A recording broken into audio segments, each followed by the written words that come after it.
ग्रंथराज श्रीमद् भगवद गीता यथारूप अध्याय 11। अध्याय का नाम है विराट रूप। श्लोक संख्या 7। श्लोक को समझेंगे। भगवान कह रहे हैं यह एकस्थम जगत कृष्णम। यह का मतलब है यहाँ पर, यहीं पर यह है। एक स्थम जगत, एक स्थान में ही एक स्तंभ जगत कृष्णम, संपूर्ण जगत को पश्य अद्य, आज ही देखो। संपूर्ण जगत को एक स्थान में स्थित आज ही देखो। भगवान कह रहे हैं सचराचरम, जगत कैसा है? चर अचर सहित। इसमें चर प्राणी अचर प्राणी सब कुछ है। देखो मम देहे है, मेरे शरीर में गुडाकेश है। गुडाकेश का मतलब निद्रा विजयी, जिसने निद्रा को जीता है। गुडाकेश है। या चा अन्य दृष्टुम में छसी, और भी जो कुछ तुम देखना चाहते हो, अन्यत है, तुम और जो कुछ भी देखना चाहते हो वो भी तुम देखो, है ना। तुम्हें बोलने की जरूरत नहीं है, तुम जो चाहोगे वो दिखाई देगा, है ना। अब हम सुनेंगे प्रभुपाद जी तात्पर्य में क्या लिखते हैं। शिला प्रभुपाद की। कोई भी व्यक्ति एक स्थान में बैठे बैठे सारा विश्व नहीं देख सकता, है ना। प्रभुपाद क्या कहते हैं? एक स्थान में बैठ करके सारा विश्व नहीं देख सकते, है ना। एक स्थान में बैठ करके ऐसे कैमरा तो लगे हैं कि आप देख सकते हैं कि भाई जैसे अपना है ना, वो कौन सा कमरा है जहाँ पर सब कैमरा का जो है वो रिकॉर्डिंग आता है? Control room. कंट्रोल रूम है। तो कंट्रोल रूम में बैठ करके जो भी व्यक्ति बैठा है वो जो चाहे वो जहाँ जहाँ कैमरा लगा है वहाँ वहाँ का देख सकता है ना। लेकिन एक साथ नहीं देख सकता, है ना। अगर उसको देखना है कि भाई इस मंदिर में क्या हो रहा है, तो वो जो है अपना बटन दबाएगा मंदिर का जो है, तो मंदिर का कैमरा जो है वो देख पाएगा। बातें नहीं। यहाँ आप लोग बातें कर रहे हैं, यहाँ बच्चे शोर कर रहे हैं। किसके बच्चे शोर कर रहे हैं? बिल्कुल बच्चे शोर नहीं करेंगे यहाँ पर। हरि बोल। बच्चों को बाहर ले जाइए या तो शांत करिए, और आपस में बिल्कुल बातें नहीं। जो खड़े हैं या बैठे हैं कोई आपस में बातें नहीं करेंगे, बिल्कुल शांत। तो मैं क्या बता रहा था कि कैमरा भी जो है, जो कंट्रोल रूम है, तो उसमें भी जगह जगह कैमरा लगा हुआ है, और जो व्यक्ति बैठा हुआ है स्क्रीन को देख रहा है, तो वो भी एक साथ नहीं देख सकता है। देख सकता है तो थोड़ा थोड़ा छोटा छोटा देखता है वो, है ना। अब उसको अगर साफ साफ देखना है तो उसको फिर वो एक कैमरे को बड़ा करना पड़ेगा, है। एक जगह में जहाँ कैमरा में उसको बड़ा करना पड़ेगा, पूरे स्क्रीन में आएगा, है ना, तो देख सकता है। तो एक स्थान मतलब जरा सी जगह है उसको कैमरे से देख पाता है।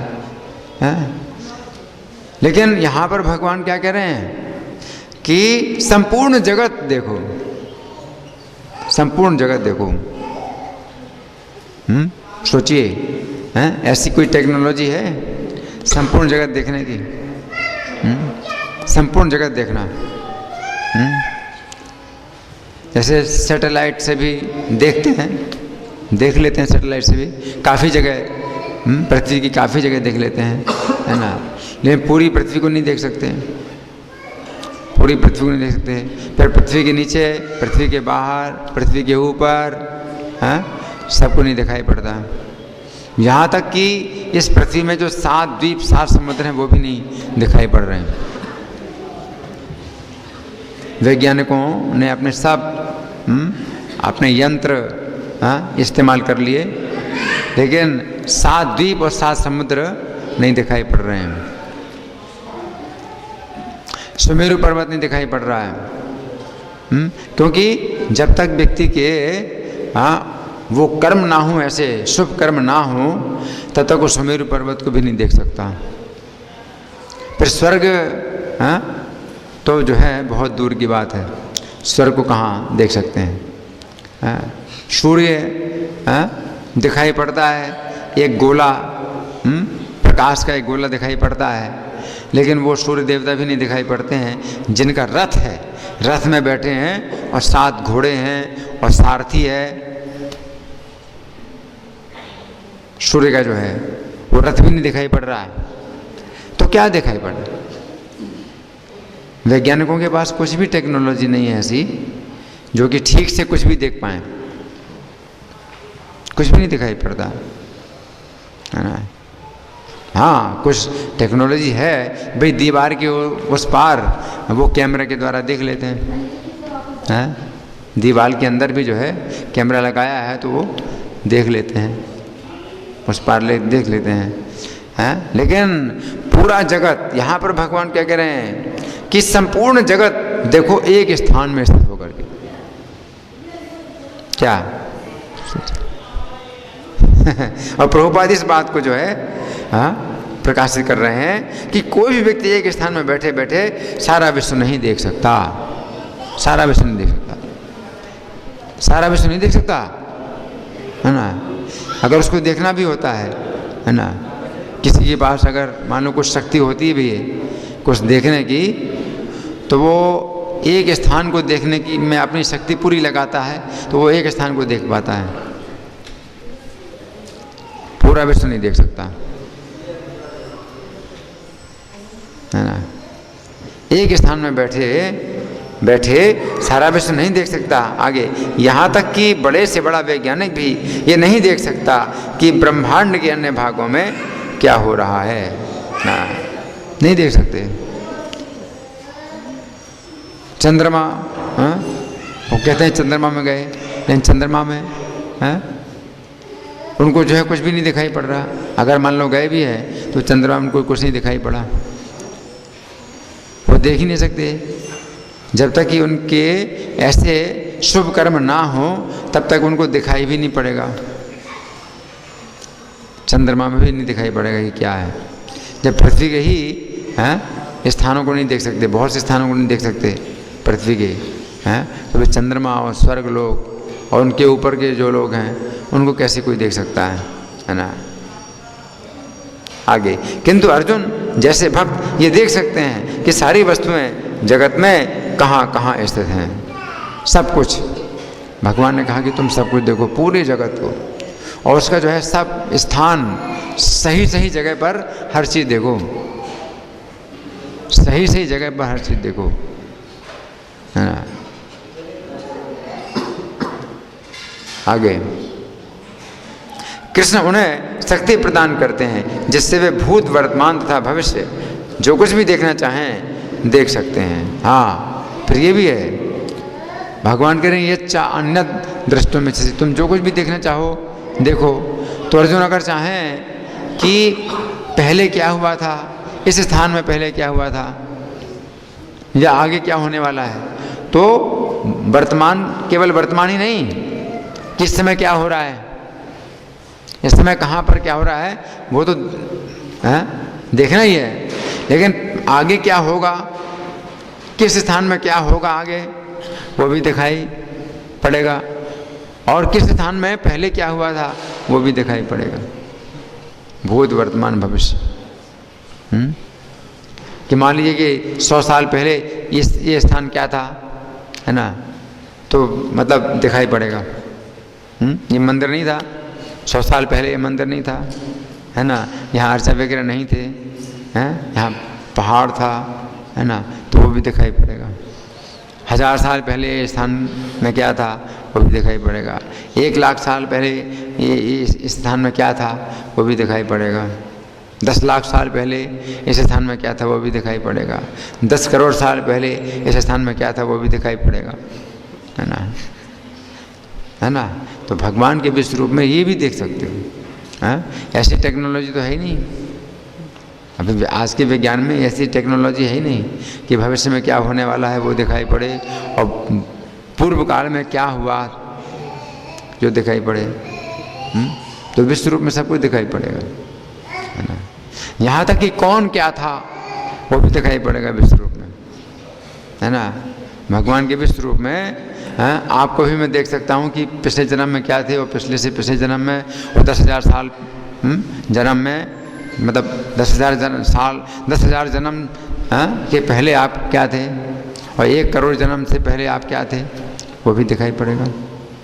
कौन 10 करोड़ जन्म पहले क्या था, वो भी दिखाई पड़ेगा। तो भगवान के विश्व रूप में सब कुछ देख सकते हैं। चर अचर सब, जितने प्राणी सब देखो। जिसको देखना चाहो देखो, और ढूंढना चाहो तो ढूंढ भी सकते हो। कोई खो गया है तो ढूंढ भी सकते हो उसको, कोई लापता हो गया है तो उसको भी ढूंढ सकते हो। भगवान के विश्व में कहाँ पर है ना। तो ये जो है मतलब भगवान का विश्व रूप है। आगे प्रभुपाद क्या लिखते हैं, इस तरह अर्जुन कृष्ण के अनुग्रह से सारी वस्तुएं देखने में समर्थ हैं। तो यहाँ प्रभुपाद का तात्पर्य समाप्त हुआ है ना। तो इसमें कुछ बातें हैं जिनकी हम चर्चा करेंगे। तो पहली बात तो ये है कि भगवान अपना विश्व रूप क्यों दिखा रहे हैं, क्योंकि 10वें अध्याय में भगवान ने अपनी विभूतियों का वर्णन किया था, और अंत में भगवान ने क्या कहा था 10वें अध्याय के अंतिम श्लोक में, अथवा बहुने तेन किम ज्ञातेन तवार्जुन विष्टव्याहम इदम कृष्णम एकांशेन स्थितो जगत, कि अथवा तुम्हें ये सब जानने की क्या आवश्यकता है, मेरे शरीर के एक अंश में ही संपूर्ण जगत स्थित है ना। तो चूंकि भगवान ने ये कहा तो अर्जुन ने फिर जानने की इच्छा की, देखने की इच्छा की, आप दिखाइए। तो इतना जानना पर्याप्त नहीं है। भगवान ने कहा कि तुमको इतना जानने की क्या आवश्यकता है, बहुत विभूतियों का मेरा अंत ही नहीं, मेरी विभूतियों का अंत ही नहीं है ना। तो जब अर्जुन को भगवान ने ये कहा कि इतना सब जानने की क्या आवश्यकता है, तो इतना ही जान लो कि मेरे शरीर के एक अंश में ही संपूर्ण जगत स्थित है ना। तो अर्जुन इतना जान करके ही संतुष्ट नहीं हुए। अर्जुन ने क्या कहा, नहीं मुझे देखना है, मैं देखना चाहता हूँ है ना। तो अर्जुन देखना चाहते है ना। और प्रभुपाद इसमें एक बात जो विशेष बताते हैं वो ये कि अर्जुन का भाव जो है ज़्यादा, उनका जो भाव है वो देखने का नहीं है, बल्कि संसार को दिखाने का है। कि कोई व्यक्ति जो है अगर कहे कि मैं भगवान हूँ, क्योंकि आगे चल कर के बहुत से मूर्ख होंगे तो अपने को भगवान कहेंगे। तो अर्जुन ने क्या विचार किया कि जो अपने को भगवान कहेंगे तो वे तैयार हैं अपना विश्व रूप दिखाने के लिए, कि विश्व रूप दिखाओ है ना। क्योंकि भगवान कहना तो बड़ा आसान है, अपने को भगवान कहना है। कृष्ण अपने को भगवान कह रहे हैं तो मैं भी अपने को भगवान कहता हूँ। तो ऐसे बहुत से मूर्ख हैं, और उनको जो है बहुत से उनके अनुयायी चमचे मिल जाते हैं जो कहते हैं हाँ हाँ बिल्कुल आप भगवान हैं, तो वे जो है मतलब भगवान बन जाते हैं। तो आजकल भगवान बनना बड़ा आसान है, क्योंकि बहुत से उनके चमचे उनको मिल जाएंगे जो मानेंगे कि हाँ हाँ आप भगवान हैं। तो वे जो है उसी प्रकार से, जैसे कृष्ण अर्जुन को कह रहे हैं कि मैं भगवान हूँ, मुझे भगवान मानो, अर्जुन मान रहे हैं। तो ऐसी बहुत मूर्ख हैं, वो अपने को कहेंगे कि मुझे भगवान मानो, और उनको मिल जाएंगे लोग भगवान मानने वाले है ना। लेकिन फिर अर्जुन ने क्या सोचा कि अगर मैं जो है भगवान का विश्व रूप देखूं, भगवान अगर मुझे विश्व रूप दिखला दें, संपूर्ण विश्व उनके जगत, उनके शरीर के थोड़े से हिस्से में ही है ना। तो यहाँ पर फिर जो है गाड़ी रुक जाएगी उनकी, जो दूसरे भगवान हैं उनकी गाड़ी रुक जाएगी यहाँ पर है ना। यहाँ वे अपने शरीर में कुछ नहीं दिखा सकते। ये किसका बच्चा है, अपने बच्चे को संभालिए या बाहर ले जाइए, किसका बच्चा है। जिनके बच्चे शोर कर रहे हैं उनकी बहुत बड़ी जिम्मेदारी है कि संभालिए बच्चे को, शांत करिए या बाहर ले जाइए। तो मैं क्या बता रहा था, गाड़ी रुक जाएगी उनकी यहाँ। भगवान की गाड़ी आगे नहीं बढ़ेगी, फिर गाड़ी में ब्रेक लग जाएगा है ना। कहाँ विश्व रूप देखा ना। तो फिर ऐसे जो नकली भगवान हैं वो क्या करते हैं, भगवान के विश्व रूप का चित्र, भगवान के विश्व रूप के चित्र में जो सबसे बीच वाला सिर है ना, तो उसकी जगह अपना सिर लगा देते हैं। तो देखो भाई हम हैं, हमारा ये विश्व रूप देख लो, हमारे विश्व रूप की सीढ़ी दिखा देते हैं, सीढ़ी में देख लो हमारा विश्व रूप है ना। तो इस इस तरह से जो है फिर अपना काम चलाएंगे वे, क्योंकि अपने शरीर में नहीं दिखा सकते कुछ भी, है ना। तो ये जो है अर्जुन का भाव है ना। और आज भगवान क्या कह रहे हैं, अद्य पश्य अद्य, अद्य का मतलब आज देखो, लेकिन आज कहने का मतलब भगवान का क्या है, अभी तुरंत देखो, मतलब कुछ है देरी की बात नहीं है, अभी तुरंत देखो, है ना। तो ये भगवान है, ये नहीं है कि कहेंगे हाँ हाँ दिखाऊंगा, ज़रूर दिखाऊंगा, है थोड़ा समय के बाद दिखाऊंगा, है ना, 1 साल के बाद दिखाऊंगा, 2 साल के बाद दिखाऊंगा, चिंता मत करो दिखाऊंगा।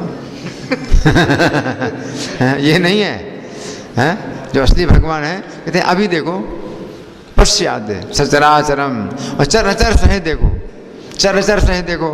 तो चर प्राणी भी है, अचर प्राणी है। 84 लाख प्रकार की योनियों में चर 80 लाख है, नहीं 80 लाख नहीं है, चर और अचर 2 प्रकार के हैं, है ना। तो अचर कितने हैं, 20 लाख, 20 लाख प्रकार के अचर हैं। तो बाकी कितने हुए, 64 लाख, 64 लाख के 64 लाख चर हैं। जलजा नव लक्षाणी, पानी में 9 लाख प्रकार के जीव हैं। ये क्या है, चर हैं, अचर चर हैं। जलजा नव लक्षाणी, स्थावर लक्ष्य विंशति, और स्थावर पेड़ पौधे 20 लाख प्रकार के हैं। ये 20 लाख प्रकार के पेड़ पौधे अचर हैं। क्रमया रुद्र संख्या का, फिर 11 लाख प्रकार के कीड़े हैं, क्या हैं, चर अचर चर हैं, है ना। क्रमया रुद्र संख्या का, पक्षी नाम 10 लक्षाणी, पक्षी 10 लाख प्रकार के, क्या हैं, चर अचर चर हैं। पशुमात्र से लक्षाणी, 30 लाख प्रकार के पशु, ये भी चर हैं। मनुष्य चतुर्लक्षाणी, और मनुष्य 4 लाख प्रकार के, ये भी चर हैं। तो सब चर हैं, अचर 20 लाख प्रकार के, है ना। तो 20 लाख प्रकार के अचर प्राणी और बाकी 64 लाख प्रकार के चर प्राणी। तो सचराचरम, चर अचर सहित संपूर्ण जगत देखो। मम देहे गुडाकेश, तो मेरे शरीर में देखो। अब ऐसे भगवान अगर चाहें तो अर्जुन को शक्ति ऐसी भी दे सकते थे कि भगवान का विश्व रूप देखे बिना अर्जुन सब कुछ देख सकते थे। भगवान का विश्व रूप देखे बिना अर्जुन सब कुछ देख सकते थे, लेकिन इससे जो है वो भगवान की महिमा का पता नहीं चलता ना। जब भगवान के विश्व रूप में, भगवान के शरीर में जब हर चीज़ देखी, तब अर्जुन को समझ आया कि भगवान के ही नियंत्रण में है सब कुछ, भगवान के शरीर में। मम देहे गुडाकेश, है ना। अगर भगवान अपने शरीर में ना दिखाएं, अब ऐसे दिखाएं कि सब कुछ देखो, है ना, तो भाई ये मान सकते हैं कि हाँ भगवान के पास ऐसी शक्ति है कि भाई सब कुछ देख सकते हैं, दिखा सकते हैं। लेकिन जब अपने शरीर में दिखा रहे हैं, जब भगवान अपने शरीर में दिखा रहे हैं सब कुछ, तब कुछ विशेष बात होती है कि भाई भगवान के शरीर में ही है। हाँ, हमारे शरीर में बहुत से जीव हैं, छोटे छोटे जीव हैं, जीवाणु हैं, कीटाणु हैं, बहुत से, हम उनको नहीं जानते।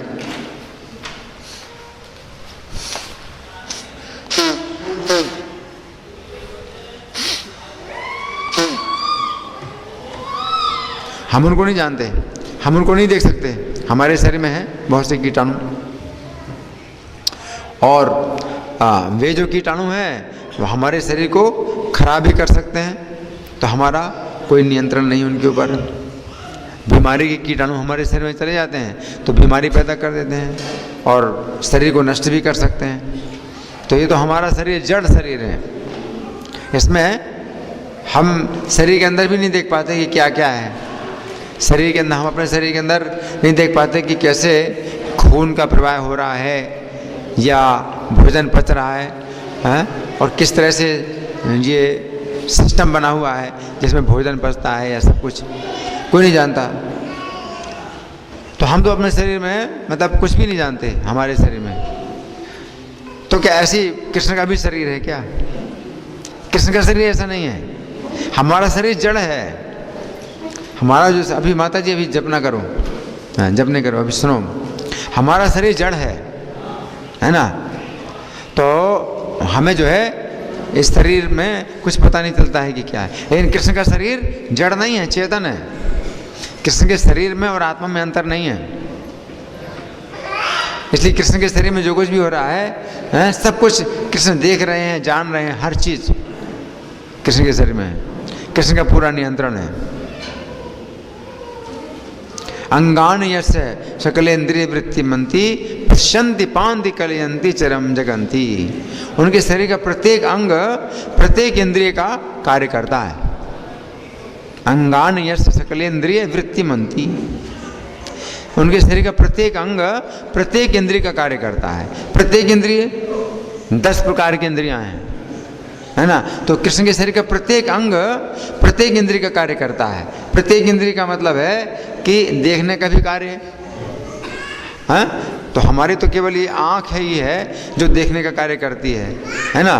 तो यहाँ से हम नहीं देख सकते, यहाँ से नहीं देख सकते, यहाँ से नहीं देख सकते, कहीं से। लेकिन कृष्ण के शरीर का प्रत्येक अंग देखने का कार्य करता है। यहाँ से भी, यहाँ से भी, हर जगह से कृष्ण देखते हैं।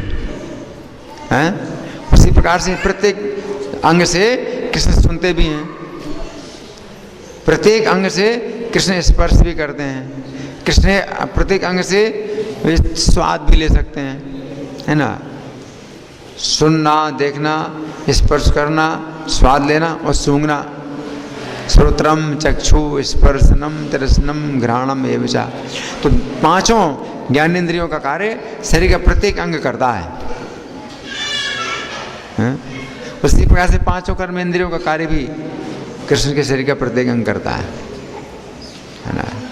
तो प्रत्येक अपने शरीर के प्रत्येक अंग से कृष्ण बोल भी सकते हैं और छू भी सकते हैं, पकड़ भी सकते हैं, चल भी सकते हैं। तो कृष्ण के शरीर का प्रत्येक अंग प्रत्येक इंद्रिय का कार्य करता है ना। तो कृष्ण का शरीर ऐसा नहीं है कि कृष्ण कहते हो कि मेरे शरीर में देखो, लेकिन वो खुद ना देख पाए। जैसे मैं आपसे कहता हूँ भाई मेरे शरीर में देखो, तो मैं खुद नहीं देख पाता ना, अपने शरीर को नहीं देख पाता हूँ। तो आपसे कहता हूँ कि मेरे शरीर में देखो। जैसे मेरे शरीर में कोई कुछ है, तो मुझे तो नहीं दिखाई पड़ता मेरे शरीर में क्या है। तो आपसे कहता हूँ मेरे शरीर में देखो जरा कि कोई फुंसी है, क्या है ना। पीठ भी नहीं देख पाता हूँ। तो अपने शरीर के प्रत्येक अंग को मैं नहीं देख पाता। तो क्या ऐसा कृष्ण का शरीर है ना, कि अर्जुन से कहते हैं कि तुम मेरे शरीर में देखो, और कृष्ण खुद ना देख पाए। तो ऐसा नहीं है ना। सर्वतः पाणिपादम तत्सर्वतोक्षी शिरोमुखम। सब ओर से उनके हाथ हैं, पैर हैं, सब ओर से उनके नेत्र हैं, सिर है, मुख है। हर स्थान से वे बोल सकते हैं, देख सकते हैं, सुन सकते हैं, छू सकते हैं, है ना। तो कृष्ण का शरीर जो है ऐसा है। तो इसको समझना है।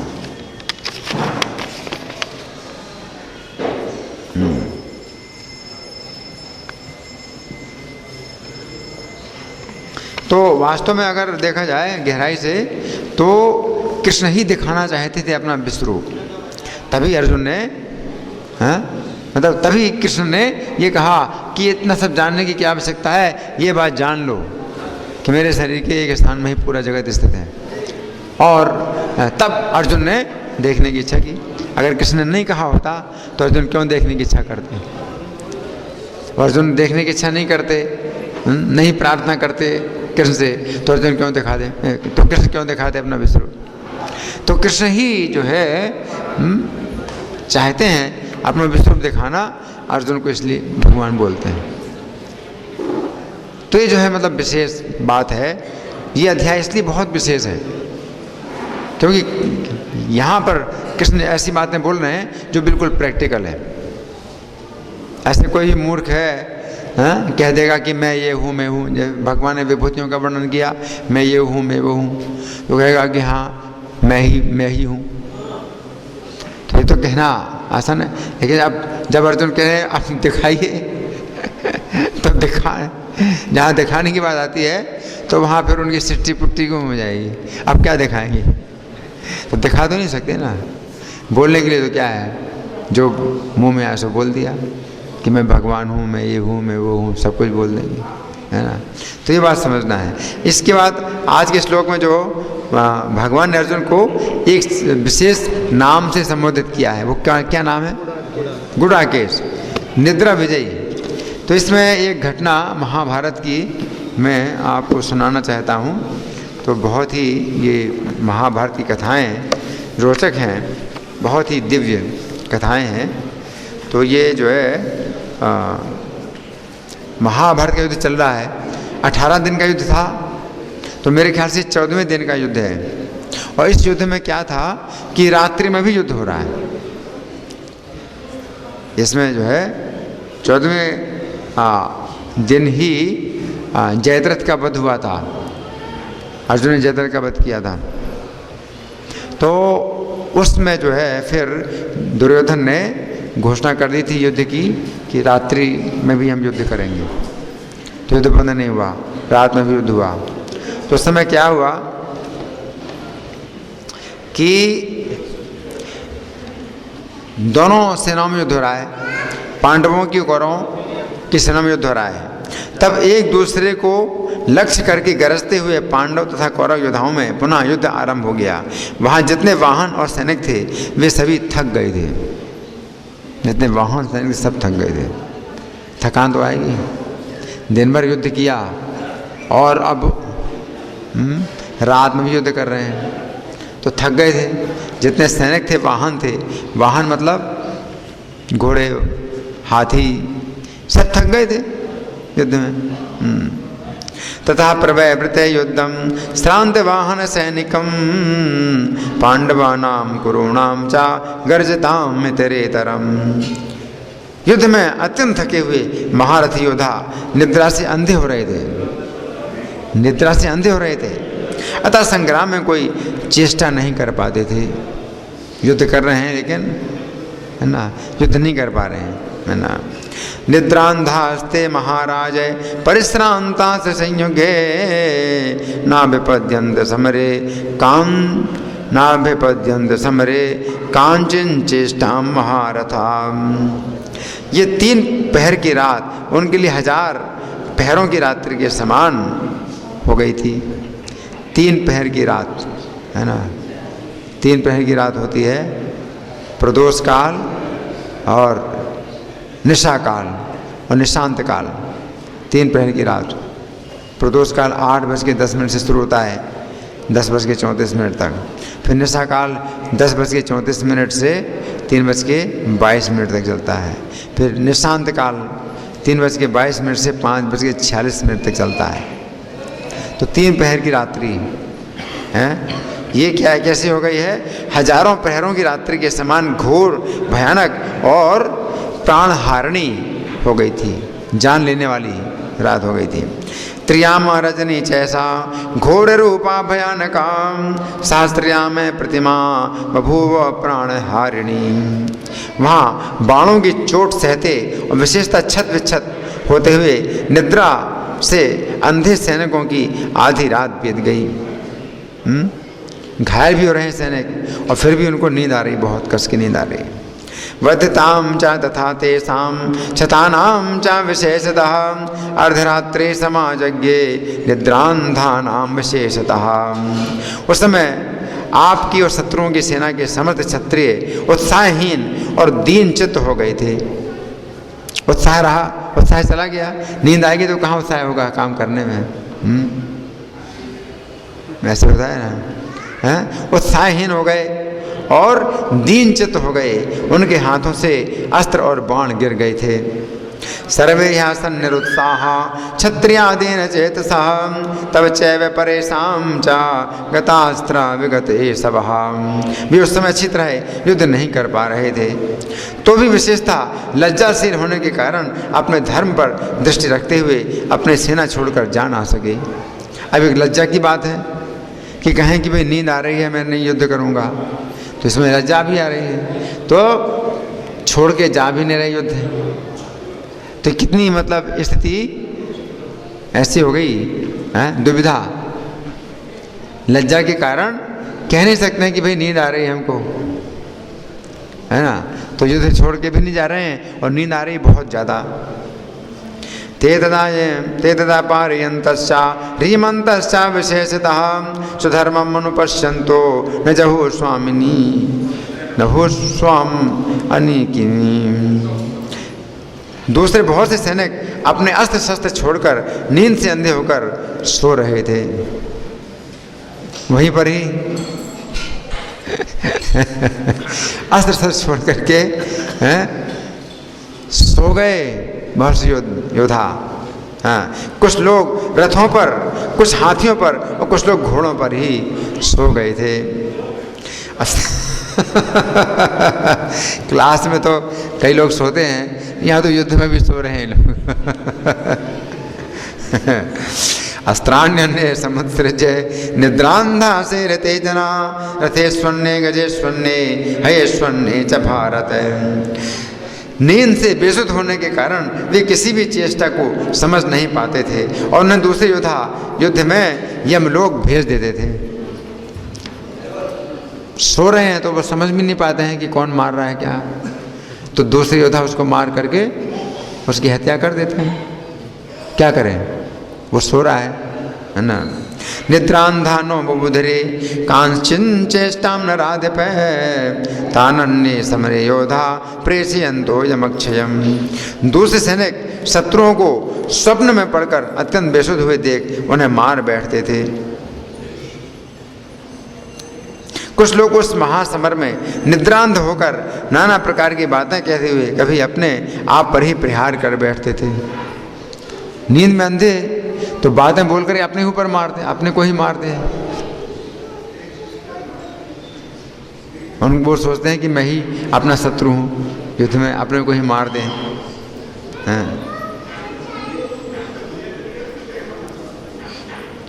कभी अपने पक्ष के ही लोगों को मार डालते हैं। नींद इतनी ज़्यादा कस के आ रही है, अपने पक्ष के ही सैनिक को मार डालते हैं नींद में।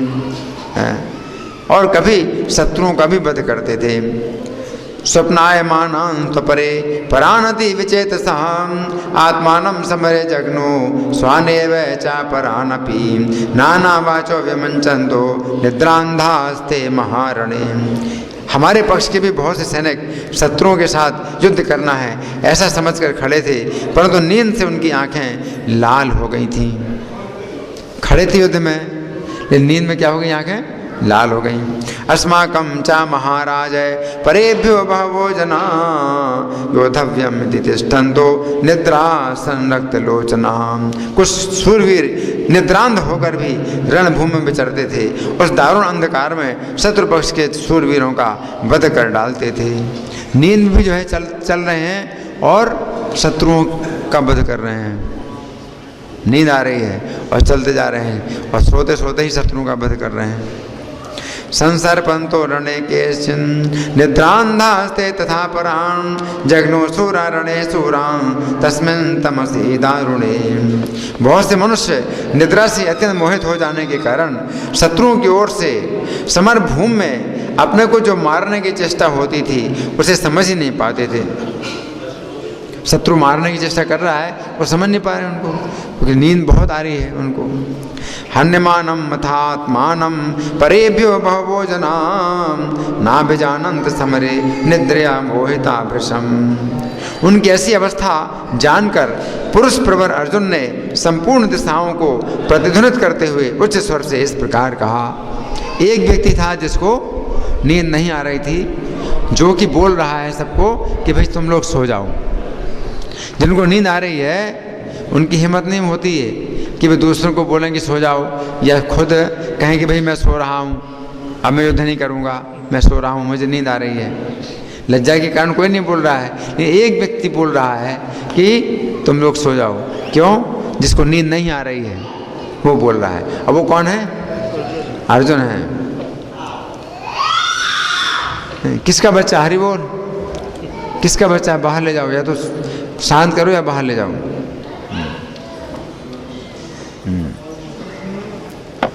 तेषामेतादृशीं चेष्टां विज्ञाय पुरुषर्षभा उवाच वाक्यं विभत्सुर उच्चैर सन्नादयन् दिशः।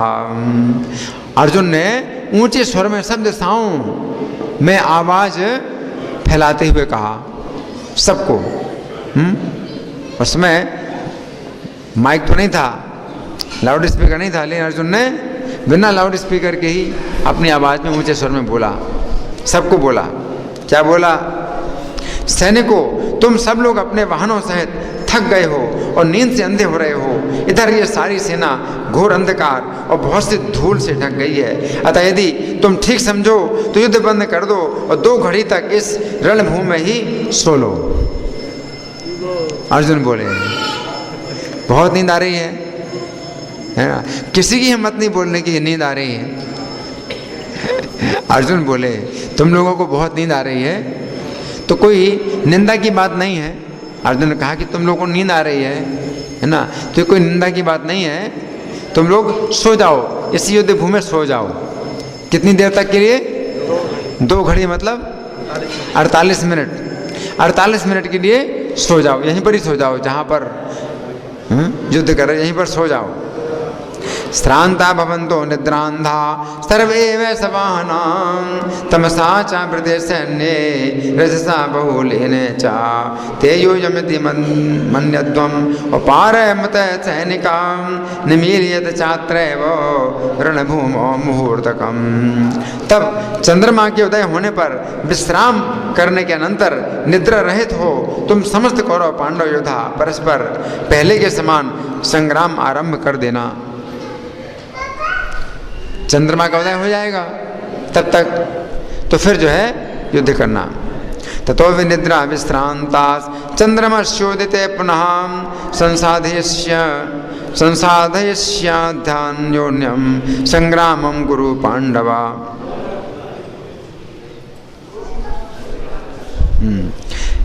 धर्मात्मा अर्जुन का ये वचन समस्त धर्मज्ञों को ठीक लगा। कोई नहीं बोला था, अर्जुन ने बोला और सबको अच्छा लगा, धर्मज्ञों को अच्छा लगा, सारी सेनाओं ने उसे पसंद किया। देखो एक बात कितनी अच्छी लगी सबको, है? क्या कि सो जाओ, सबको पसंद आए कि अर्जुन ने कितनी अच्छी बात कही है। सबको पसंद आई ये बात, है? सारी सेनाओं ने उसे पसंद किया और सब लोग परस्पर यही बात कहने लगे। सबके मन में था लेकिन कोई बोल नहीं रहा था। जब अर्जुन ने कहा ओहो हमारे मन की बात बोली है, सब बोले। तद्वचा सर्व धर्मज्ञा धार्मिक विषंपते अरोचियंत सैन्यानि तथा चान्योन्नम अब्रुवन्।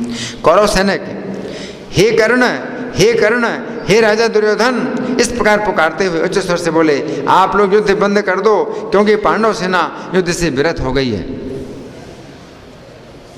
बहुत खुशी की बात। अरे भाई बहुत अच्छा समाचार मिला है, युद्ध बंद कर दो। चुक्रसो कर्णेति तथा दुर्योधनेति चा उपारमत पांडूनाम विरता ही वरोथिनी। जब अर्जुन ने सब और इधर उधर उच्च स्वर से पूर्वोक्त प्रस्ताव उपस्थित किया तब पांडवों की तथा कौरवों की सेना भी युद्ध से निवृत्त हो गई। तथा विक्रोशमानस्य फाल्गुनस्य ततस्ततः उपारमत पांडूनाम सेना तव च भारत। अर्जुन के श्रेष्ठ वचन का संपूर्ण देवताओं, ऋषियों और समस्त सैनिकों ने बड़े हर्ष के साथ स्वागत किया। देवता लोग भी स्वागत कर रहे हैं अर्जुन के वचन का, ऋषि लोग भी स्वागत कर रहे हैं, सैनिक लोग। तामस्य वाचम देवाश्चा ऋष्यश्च महात्मनः सर्वसैन्यानि क्षुद्रां प्रहिष्टा प्रत्यय पूजयन्। अर्जुन के उस क्रूरता शून्य वचन का आदर करके थकी हुई सारी सेनाएं 2 घड़ी तक सोती रहीं। तत्संपूज्य वचो क्रूरम सर्वसैन्यानि भारत मुहूर्तम अश्वपन राजन श्रांतानि भरतर्षभ। हे राजन, कौरवों की सेना विश्राम का अवसर पाकर सुख का अनुभव करने लगी। उसने वीर अर्जुन की भूरी भूरी प्रशंसा करते हुए कहा, शत्रुओं ने भी अर्जुन की प्रशंसा करने कहा, बहुत प्रशंसा की सबने। साधु संप्राप्य विश्रामम ध्वजनी तव भारत सुखम आपनवति वीरम अर्जुनम प्रत्यपूजयन्।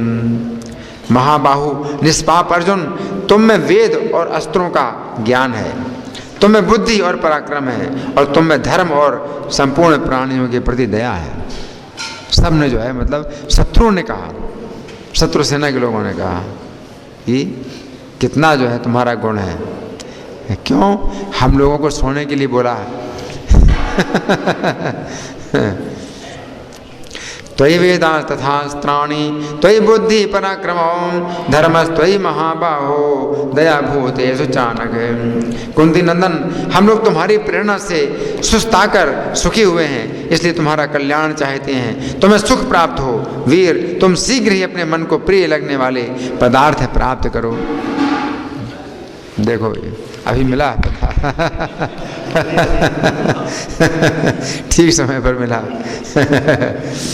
यश्चास्वतास्तवेच्छामः शर्म पार्थ तदस्तुते मनसश्चा प्रियानर्थान वीर क्षिप्रम अवाप्नुहि। इस प्रकार आपके महारथी नरश्रेष्ठ अर्जुन की भूरी भूरी प्रशंसा करते हुए निद्रा के वशीभूत होकर मौन हो गए। तो कौरव सेना के महारथी अर्जुन की प्रशंसा करके निद्रा में मौन हो गए, तुरंत नींद आ गई। मतलब 1 सेकंड में ही नींद आ गई सबको, बहुत कस के सोए, मतलब निद्रा आ रही थी।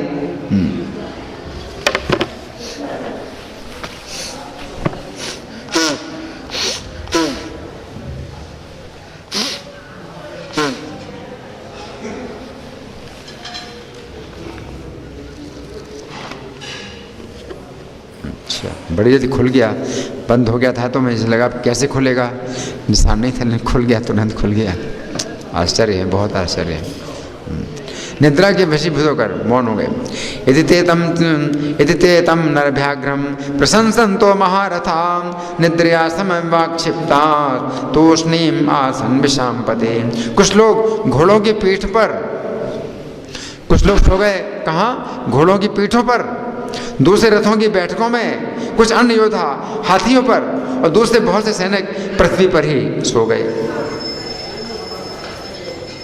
कुछ लोग सभी प्रकार के आयुध लिए हुए थे, किन्हीं के हाथों में गदाएं थीं, कुछ लोग तलवार और फरसे लिए हुए थे, और दूसरे बहुत से मनुष्य प्रास और कवच से सुशोभित थे, वे सभी अलग अलग सो रहे थे।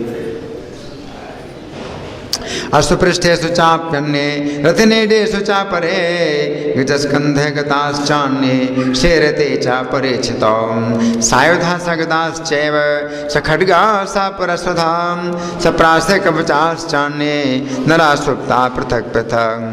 नींद से अंधे हुए हाथी सर्पों के समान धूल में सनी हुई सूंड से लंबी लंबी सांसें छोड़कर इस वसुधा को शीतल करने लगे। गजास्ते पन्नगा भोगैर हस्तैर भूर एणु गुंठितैं निद्रांधा वसुधाम चक्रुर घ्राण निश्वास शीतलाम। धरती पर सोकर निश्वास खींचते हुए गजराज ऐसे सुशोभित हो रहे थे मानो पर्वत बिखरे पड़े हों, उनमें रहने वाले बड़े बड़े सांप लंबी सांसें छोड़ रहे हों। सुप्ता सुशुभिरे तत्र निःश्वसन्तो महीतले विकीर्णा गिरियो यद्वन निःश्वसन भीर्महोरगे। सोने की बागडोर में बंधे हुए घोड़े अपने गर्दन के बालों पर रथ के जुए लिए टापों से खोद खोद कर समतल भूमि को भी विषम बना रहे थे। वे रथों में जुते हुए ही चारों ओर सो गए। घोड़े जो है खड़े खड़े ही सोते हैं, है ना, तो सो गए घोड़े। इस प्रकार घोड़े, हाथी और सैनिक भारी थकावट के कारण युद्ध से विरत हो सो गए। इस प्रकार निद्रा से बेसुध हुआ वो सैन्य समूह गहरी नींद में सो रहा था। वो देखने में ऐसा जान पड़ता था मानो किन्हीं कुशल कलाकारों ने पट पर अद्भुत चित्र अंकित कर दिए हों। जिस चित्र ऐसा लगा जैसे चित्र बना हुआ हो। वे कुंडलधारी क्षत्रिय परस्पर बाणों की मार से संपूर्ण अंगों में छत विक्षत हो हाथियों के कुंभस्थलों से सटकर ऐसे सो रहे थे।